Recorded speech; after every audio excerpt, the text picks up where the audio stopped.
नाज़रीन, मैं हूं आपकी मेज़बान मोना खान आपके शो रियल पाकिस्तानी के साथ। और आज के हमारे रियल पाकिस्तानी SIAG के एग्जीक्यूटिव डायरेक्टर हैं। इनकी बेशुमार खदमात हैं स्पेशली जिगर और मैदे में, और इनके खदमात पर इन्हें सिविल अवार्ड्स भी मिल चुका है। लेकिन यहाँ पे भी वो डॉक्टर्स की आवाज़ बने, क्योंकि कोविड के टाइम पे जिस तरह से डॉक्टर्स की खदमात को नज़रअंदाज किया गया तो वो अवार्ड उन्होंने वापस कर दिया। लेकिन इनका मोटिव ये है कि इंसानियत की खिदमत करनी है, और यहाँ सिविल हॉस्पिटल में इनकी बेशुमार खदमात है, और यहाँ पे एक बड़ा ज़बरदस्त सा डिपार्टमेंट भी बना है। तो आज के हमारे रियल पाकिस्तानी डॉक्टर साद खालिद नियाज़ साहब हमारे साथ मौजूद होंगे, तो आइए उनसे मुलाकात के लिए चलते हैं। जी, आज के हमारे रियल पाकिस्तानी डॉक्टर साद खालिद नियाज़ साहब हमारे साथ मौजूद है, हम उनसे बात करेंगे। अस्सलाम वालेकुम सर। वालेकुम अस्सलाम। Thank you so very much doctor साहब, आपने हमें टाइम दिया है। और जिस तरह से मैंने अपने इंट्रोडक्शन में आपका जिक्र किया था कि माशाल्लाह से आपको तमगा इम्तियाज़ से नवाजा गया था, लेकिन यही बात है कि इससे बढ़कर इंसानियत होती है, और इससे बढ़कर अपने लोगों की आवाज़ होती है। और आप जो है अपने लोगों की, अपने डॉक्टर्स की आवाज़ बने, और आपने वो तमगा इम्तियाज़ जो है वो वापस कर दिया। प्रेसिडेंशियल अवार्ड्स मिले थे, तो 126 अवार्ड्स में से एक भी कोविड वाला डॉक्टर नहीं था। 260 डॉक्टर्स और नर्सेज हैं, पैरामेडिक्स हैं, जिन्होंने अपनी ज़िंदगियां दी हैं कोविड में। बहुत बुरी सपोर्ट थी, हमारे पास गेज नहीं थे, जूनियर डॉक्टर्स थे, उनके वालिदैन उस उम्र में थे, लेकिन किसी ने मना नहीं किया। मेडिकल कम्युनिटी ने बड़ा मेहनत से और बगैर अपनी जान की फ़िक्र किए काम। मैं ये समझता था कि 126 में उस दफ़ा जब 2021 के अवार्ड की पहली स्टेटमेंट ये होनी चाहिए थी कि इस दफ़ा तो सारे अवार्ड्स मेडिकल लोगों को मिलने चाहिए, लेकिन मैं हैरान हुआ कि उसमें कोई भी नहीं था। तो फिर मैंने सदर साहब से रिक्वेस्ट की कि आप मेरे ख्याल में थोड़ा सा नज़रअंदाज कर दिया, इसको देख लें। तो उन्होंने मुझे डायरेक्ट कर दिया असद उमर साहब के पास, उस वक्त वो इसके चेयरमैन थे। उनसे भी मैंने रिक्वेस्ट की, और मैंने उनसे कहा कि अगर आप उनको रिकग्नाइज़ नहीं कर सकते जिन्होंने अपनी जानें दी हैं, तो फिर मैं नहीं समझता कि मैं इसके लिए इसका हकदार हूँ। तो अगर आप ऐसा नहीं करेंगे तो मेरे पास और कोई चॉइस नहीं होगी सिवाय इसके कि मैं अपना अवार्ड आपको वापस दूँ। उन्होंने कुछ नहीं किया, मैंने अपना अवार्ड वापस भेज दिया। और मैं तो अब समझता हूँ कि मेडिकल कम्युनिटी को अब कोई अवार्ड हुकूमत की तरफ से लेना ही नहीं चाहिए, इसलिए कि हमारे अवार्ड हमें अपने मरीज़ों से मिल जाते हैं, रोज़ मिलते हैं और बेतहाशा मिलते हैं, बशर्ते कि हम दिल से काम करें। जितनी इज़्ज़त हमारे प्रोफेशन में हमें इस मुल्क में मिलती है, कोई अवार्ड हमें नहीं दे सकता। डॉक्टर साहब, आपने बहुत ही अच्छी और गहरी बात की है, और ये आपकी बातों से अंदाज़ा हो रहा है कि आप अपने काम के साथ कितने सिंसियर हैं। और अभी जिस तरह से हम यहाँ सिविल हॉस्पिटल में मौजूद, हम ये देख रहे हैं कि माशाल्लाह से आपने इस डिपार्टमेंट को दोबारा से खड़ा कर दिया, काफ़ी काम किया है। ज़रा इस हवाले से बताएं, क्योंकि ये भी एक बहुत बड़ी खुशखबरी है कि क्योंकि ऑब्वियसली बात है, यहाँ पे हम देखते हैं कि यहाँ पे हेल्थ सेक्टर में हम जाते हैं तो काफ़ी प्राइवेट हॉस्पिटल्स काफ़ी महंगा इलाज होता है, लेकिन गवर्नमेंट ऐसे हॉस्पिटल्स भी हैं जिस तरह से आप बता रहे थे, फंड्स का भी इशू नहीं रहा, गवर्नमेंट ने भी बहुत सपोर्ट किया। कितना बड़ा है, लोगों के लिए कितनी आसानी हो सकती है इस डिपार्टमेंट के तवज्जुह से। 2006 में मैं इंग्लैंड से 2001 में वापस आया। 2006 में यहाँ पे सर्जिकल वार्ड 4 है, उसमें हमें गवर्नमेंट की तरफ से कुछ इक्विपमेंट मिला जिसको हमने इस्तेमाल किया, और वो प्रोसीजर्स जो किसी भी पब्लिक सेक्टर हॉस्पिटल सिंध में अवेलेबल नहीं थे, उनको यहाँ पे शुरू किया।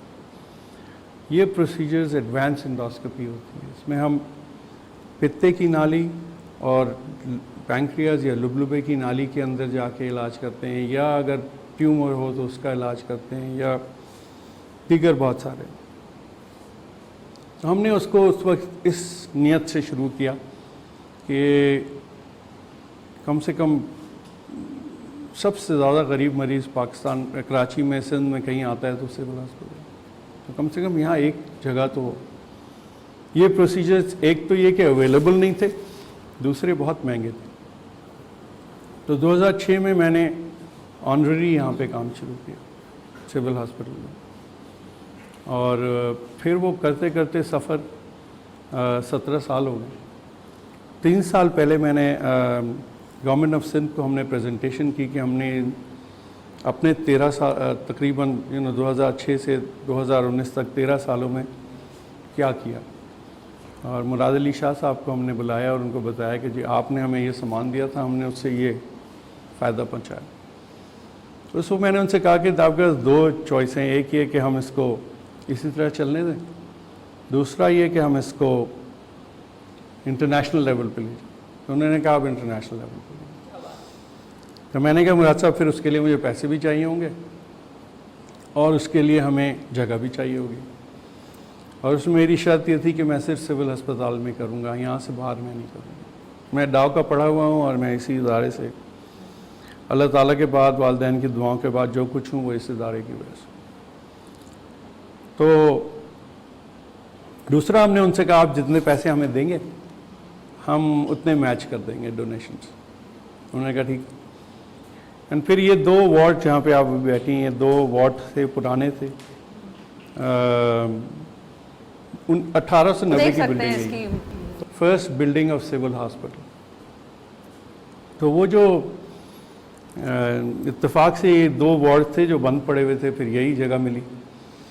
इसमें हेरिटेज का क्योंकि मामला था तो इसको तोड़ा नहीं जा सकता, इसको चेंज नहीं किया जा सकता। हमने इस चैलेंज को लिया और एक आर्किटेक्ट हैं शाहिद अब्दुल्ला साहब, बहुत मशहूर इस किस्म के काम के लिए और भी ज़्यादा, उनके साथ मिलके फिर हमने यहाँ पे एक इदारा बनाया।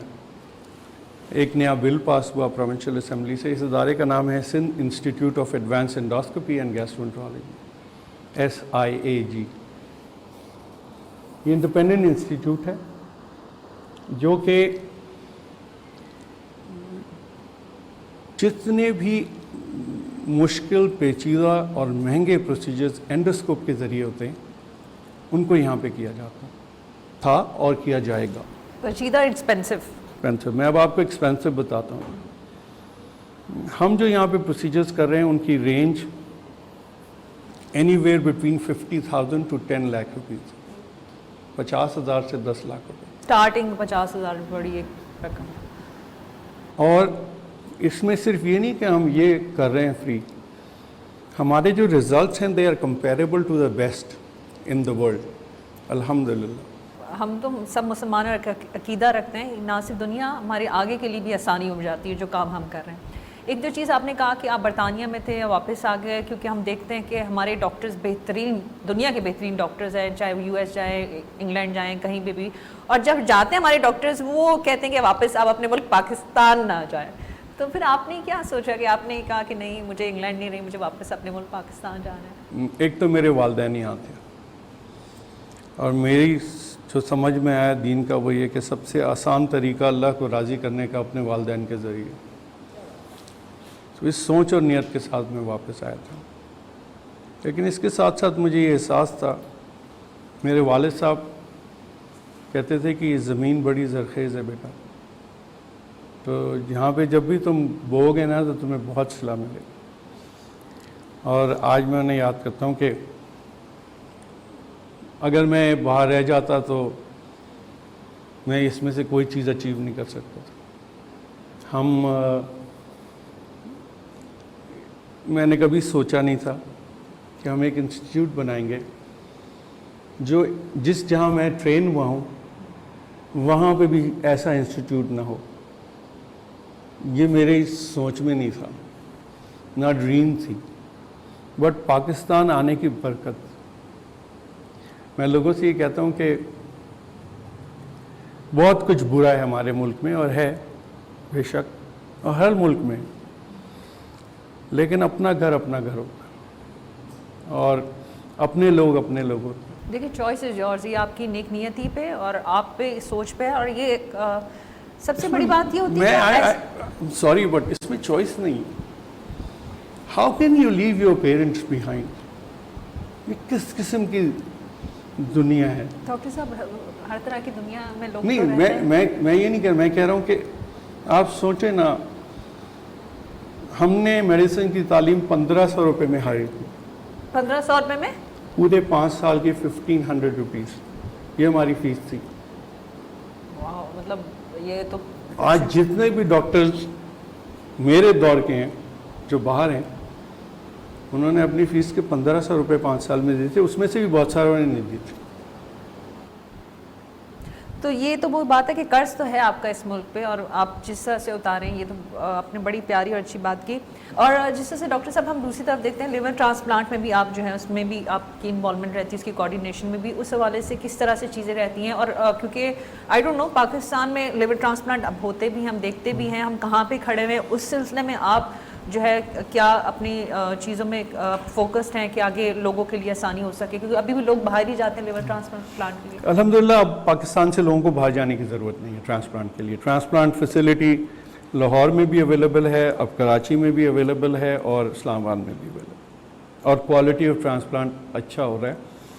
ہم کراچی میں پیچھے تھے پہلی دفعہ، اور ہم نے بڑی کوشش کی کہ ڈاؤ یونیورسٹی میں ہم ٹرانسپلانٹ کا پروگرام شروع کر سکیں، لیکن کچھ نہ کچھ ایسی چیزیں ہوتی رہیں کہ مشکل ہوتی ہے. اب ہماری ڈاؤ کی ٹیم ماشاءاللہ 6 سرجنز پہ مشتمل ہے، ٹرانسپلانٹ ہیپاٹالوجسٹ بھی ہیں، ان کی سپورٹ سسٹم بھی ساری ہے. اینڈ اب ہم نے 100 سے زیادہ ٹرانسپلانٹ ڈاؤ یونیورسٹی میں آلریڈی کر چکے ہیں. اور اگین گورنمنٹ آف سندھ نے بڑا سپورٹ کیا ہمیں. پہلے ہمیں 50 ٹرانسپلانٹس کی انہوں نے فنڈنگ کی تھی، اب کی دفعہ انہوں نے ہمیں 100 ٹرانسپلانٹس کی فنڈنگ کی ہے. اور جیسے میں آپ کو کہہ رہا تھا، مراد علی شاہ صاحب was very supportive and doctor Azra has also been very supportive. تو اب کراچی میں یہ ایک جو کمی تھی ہماری اسپیشلی میری فیلڈ میں، وہ اب نہیں ہے الحمدللہ. ڈاؤ یونیورسٹی آف ہیلتھ سائنسز کے ٹرانسپلانٹ کا پروگرام لیور کا کچھ قدرت کا ایسا نظام ہے کہ دنیا میں زیادہ تر لیور ہوتا ہے جس کو ہم کیڈیورک ٹرانسپلانٹ بولتے ہیں. جب کسی کا ایکسیڈنٹ ہو جائے، برین ڈیتھ ہو جائے، اس کے آرگنز ڈونیٹ ہو جاتے ہیں. تو وہ آرگن میں لیور بھی ڈونیٹ ہوا اور وہ لیور لگ گیا. لیکن یہاں پہ جو ہوتا ہے اور سب کانٹیننٹ میں پورے، وہ لیونگ ڈونر ٹرانسپلانٹ ہوتا ہے. یعنی آپ اپنے جگر کا ایک حصہ اپنے مریض کو دیتے ہیں. میچنگ کا بھی ایشو کڈنی کی طرح نہیں ہوتا، صرف بلڈ گروپ میچ ہونا چاہیے. ویری سمپل، مطلب میرے ذہن میں کچھ اور تھے. نہیں، operation is complex but matching and all اتنا زیادہ مسئلہ ہے. اب ہوتا کیا ہے کہ ہمارے یہاں بچوں کے لیے یا والدین کے لیے اپنے بچوں کو یا وائس ورثہ دینا اتنا بڑا مسئلہ نہیں ہے. لیکن وہ اپنی جو ماں باپ یا بیٹا اگر وہ اس کی برین ڈیتھ ہو گئی ہے اور اس کے آرگنز ڈونیٹ کرنے ہیں تو وہ بڑا مسئلہ ہے، جو کہ نہیں ہونا چاہیے لیکن بہرحال ہے. تو ہمارے لیور ٹرانسپلانٹ میں یا کڈنی ٹرانسپلانٹ میں جیسے آپ نے ایک گردہ دے دیا، اسی طرح لیور میں آپ اپنے لیور کا ایک حصہ دیتے ہیں. 2 آپریشنز ایک ساتھ ہوتے ہیں، لیور کا ایک حصہ نکالا جاتا ہے اور وہ ریسیپینٹ میں یا جس کو ٹرانسپلانٹ ہونا ہے اس میں وہ حصہ لگایا جاتا ہے، اور پھر اس کی جو آرٹریز، وینز اور ڈکٹس ہوتی ہیں ان کو جوڑ دیا جاتا ہے. اس کے ریزلٹس بہت اچھے ہیں. ریزلٹس لیور ٹرانسپلانٹ کے بالکل کڈنی کی طرح ہی ہیں، مطلب they are really really good. اور کڈنی میں تو ڈائلسس کے ساتھ آپ رہ سکتے ہیں، لیور میں تو ایسا ہے نہیں. تو ٹرانسپلانٹ کے علاوہ کوئی چوائس نہیں تھی. اب الحمدللہ بلکہ سندھ میں تو 2 جگہ ٹرانسپلانٹ ہے، ڈاؤ میں بھی ہے، گمبٹ میں بھی ہے. اور جیسے میں نے کہا کہ سینٹرز ہیں 4 کم سے کم جہاں پہ ریگولر ٹرانسپلانٹس ہو رہے ہیں. تو یہ ایک بہت اچھا پازیٹیو جو ہے نا وہ ڈیولپمنٹ ہے in medical side of Karachi.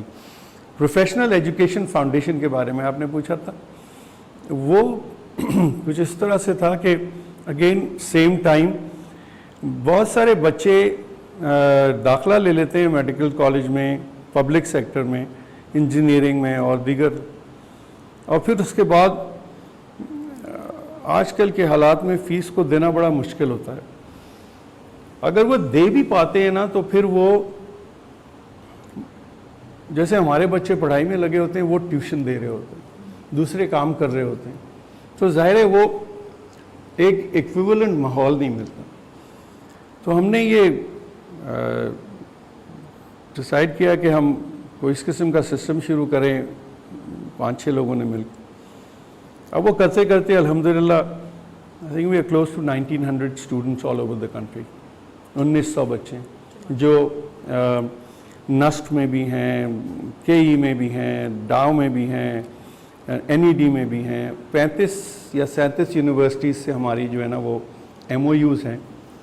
اور اب ہم انشاءاللہ یہ دعا کر رہے ہیں کہ ہماری فنڈنگ کا اگر خاص طور پہ خصوصاً سندھ گورنمنٹ سے ہم نے کیا ہوا ہے کہ ہم جو پرائیویٹ ادارے میں بھی جو کالجز ہیں اس میں بھی کبھی ایسا ہوتا ہے کہ کسی بچے کی والد کا انتقال ہو گیا، तो सडनली जो पैसा पहले बड़ा आसान था वो बड़ा मुश्किल हो जाता है.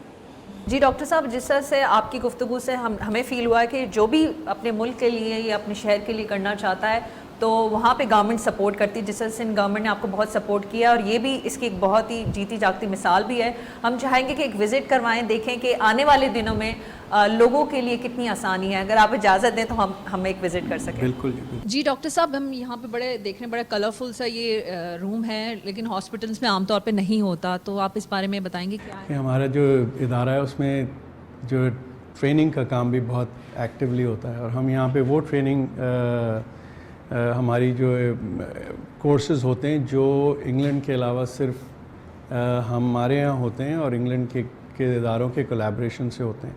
तो इसमें हमारे जैसे आप ये स्क्रीन देख रही हैं तो ये सारी कनेक्टेड हैं सारे रूम से. तो सारे केसेस जब हम वहाँ कर रहे होते हैं तो हम वहाँ से हर चीज़ यहाँ ट्रांसमिट कर सकते हैं किसी भी रूम से. इसी तरह हम किसी भी रूम से बात भी कर सकते हैं और यहाँ से भी बात वहाँ जा सकती है. तो इसमें सिखा जब रहे होते हैं आप, उसमें बड़ा ज़रूरी होता है कि आप लोगों को समझा सकेंगे कौन सी चीज़ किस तरह की जा रही है. तो ये इसके लिए है कि ट्रेनिंग का ये पूरा सेटअप जो है वो ट्रेनिंग के लिए ख़ास करके किया. यूनिट में 40 रिकवरी बेड्स हैं. हमारा डे केयर का काम होता है ज़्यादातर, यानी कि पेशेंट आता है, प्रोसीजर करते हैं, उसको 2 घंटे तक रखते हैं, उसके बाद वो घर चला जाता है. और बहुत सारे अस्पताल इस किस्म के केसेस जब करते हैं तो वो 1 दिन 2 दिन रखते हैं और इसको हमारा ये सिस्टम नहीं है. और दूसरा, अगर किसी को हॉस्पिटल की ज़रूरत हो तो हमारे पास ऑलरेडी बेड्स यहाँ पे एलोकेटेड हैं दूसरे वार्ड्स में. ये जो अब हम जहाँ जा रहे हैं यहाँ पे हम जो हमारी कमज़ोरियाँ थी हमने उसको आइडेंटिफाई किया था. जो एंडोस्कोपी की जो इक्विपमेंट है उसको साफ़ करना या स्टेरिलाइज़ करने के सिस्टम्स हैं दुनिया में एक्सेप्टेड. तो वो ज़ाहिर है हमारे पास जगह नहीं थी जहाँ पे हम पहले काम कर रहे थे. तो जब हम इस इदारे को कर रहे थे तो उस पर हमने काफ़ी ज़ोर दिया है. तो यहाँ पे हमारे पास आप देखेंगे कि वॉशिंग का सिस्टम है, वॉशिंग मशीन्स हैं और इसी तरह जो स्टोरेज कबर्ड्स हैं वो स्पेशल हैं जो कि एयर एंड टेम्परेचर मेंटेन होती हैं ताकि वो स्कोप्स को सही भी रखती हैं और अगले दिन जब आपको इस्तेमाल करना हो तो उसको दोबारा वॉश करने की ज़रूरत नहीं होती. और ये जो है 5 रूम्स पे अभी मुश्तमिल है जिसमें 2 एक्सरे के रूम्स हैं जिसको हम फ्लोरोस्कोपी रूम्स कहते हैं, जहाँ पे हम पित्ते की नाली और लुबलुबे या पैंक्रियास की नाली के जो केसेस या जहाँ पे हमें एक्सरे की ज़रूरत होती है एंडोस्कोपी के साथ वो केसेस करते हैं. हम आपको बताते हैं कि जो हम अभी तक हम तकरीबन साल में 1000 से 1100 प्रोसीजर्स करते थे जब हम पिछली जगह पे थे और वो हम समझ लें पाकिस्तान के सबसे बिज़ी एंड बड़े सेंटर बन गए थे. और अब इंशाल्लाह इसके बाद हम तकरीबन 2000 केसेस करेंगे. आपके जो बड़े बड़े हस्पताल हैं ना इस शहर के वो 200 से ज़्यादा नहीं करते. क्या बात है. सो ये मशीन होती है, ये नई मशीन है डिजिटल फ्लोरोस्कोपी की. सारे इक्विपमेंट यहाँ पे पित्ते की नाली और पैंक्रियास की नाली का जो मैं आपसे कह रहा था बहुत महंगा टेस्ट होता है उसका इक्विपमेंट भी यहाँ पे मौजूद है कि हम अंदर भी जा सकते हैं, हम शुआओं से पत्थरों को भी तोड़ सकते हैं जो बहुत मुश्किल होते हैं, या हम बायोप्सीज और दीगर चीज़ें जो करने की. अच्छा, मुझे डॉक्टर से बताइएगा ये जो मशीन्स हैं ऑफ कोर्स जो पाकिस्तान नहीं ये तो स्टेफेनिक्स है, ये फ्रेंच मशीन है. हाँ. और मैं आपको बाकी जो एंडोस्कोपी इक्विपमेंट है हमारा वो जापान से ओलंपस का है. ये ये अपनी उसमें जो है ना ये बेस्ट है, तो हमने किसी चीज़ पे कंप्रोमाइज़ नहीं किया. जी बहुत शुक्रिया डॉक्टर साहब. आप यकीन माने एक तो हमें आप पे जिस तरह से माशाल्लाह से काम करें, हमारी बहुत सारी दुआएं आपके साथ हैं और ये जो प्रोग्राम है आई थिंक कि जो हमारे देखने वाले जो सुनने वाले उनको भी बहुत हद तक बहुत सारी चीज़ों को अवेयरनेस मिलेगी. इसके लिए मैं आपके लिए बहुत शुक्रगुजार हूँ और विश यू गुड लक.